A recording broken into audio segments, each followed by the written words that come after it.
Eh bien bonsoir. Si ce soir je décide de faire cette vidéo, c'est tout simplement puisque la situation me paraît, je dirais, assez particulière, me laisse paraître perplexe. En effet, je n'avais pas du tout envisagé la réalisation de cette vidéo aujourd'hui, et encore moins de la publier dans la foulée, suite au planning de publication de mes vidéos que je suis avec rigueur, avant même leur réalisation d'ailleurs. Seulement voilà, il y a environ un an de ça, j'ai réalisé quelques vidéos en relation avec le sujet du voyage temporel. Et c'est d'ailleurs un sujet qui fascine de nombreuses personnes. Nombreux sont ceux avec qui j'ai pu échanger sur ce sujet, qui s'en est suivi de questionnements très intéressants d'ailleurs, qui étaient même parfois en lien avec des sujets, qu'ils soient scientifiques, éthiques, voire philosophiques. Ce sont des sujets qui nous permettent de nous questionner sur cet univers, des sortes d'expériences de pensée, si je puis dire, dans lesquelles il faut tout de même avoir une démarche intellectuelle relativement poussée, je dirais.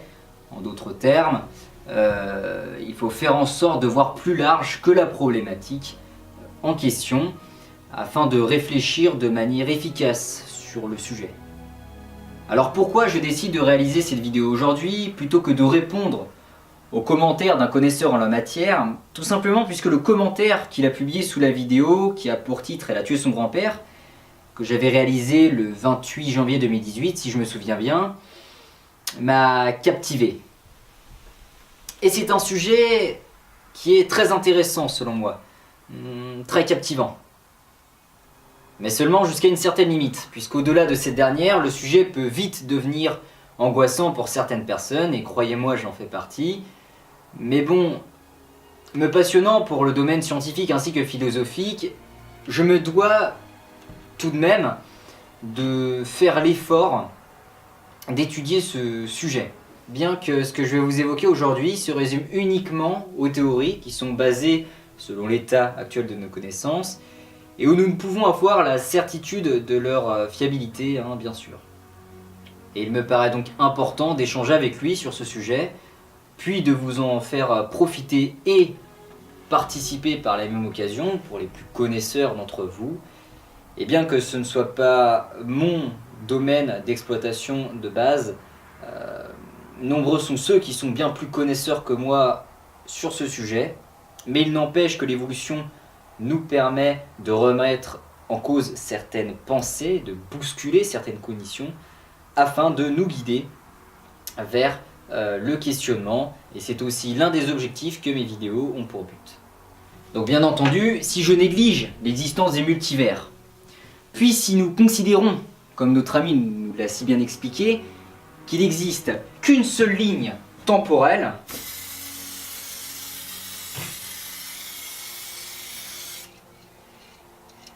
et que nous fermons les yeux sur le principe de Lavoisier, alors ce paradoxe est ébranlable.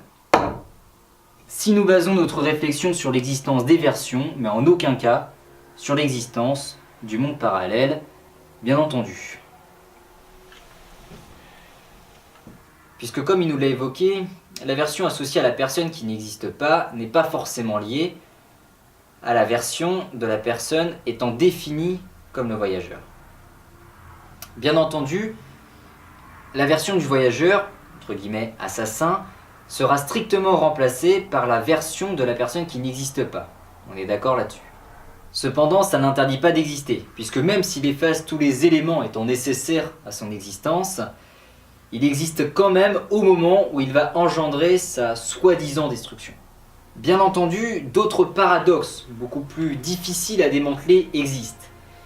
Et je vous laisserai bien sûr la liberté de nous les partager. Mais je pense qu'il est tout de même important de remettre en cause l'existence, que ce soit de paradoxes mais aussi de théories, afin de mieux interpréter les connaissances que nous acquiescions.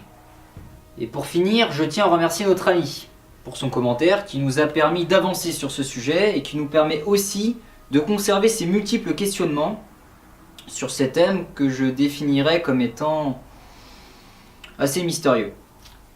Puis pour ma part, je rajouterai à cela que la clé qui nous permet de nous guider vers un raisonnement fiable est uniquement liée au point de vue que nous établissons au préalable, ainsi que des événements qui s'y trouvent d'ailleurs.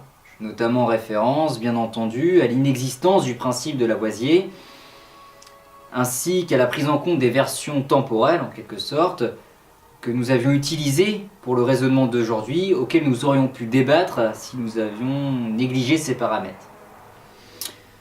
Donc au final, tout est une question de point de vue.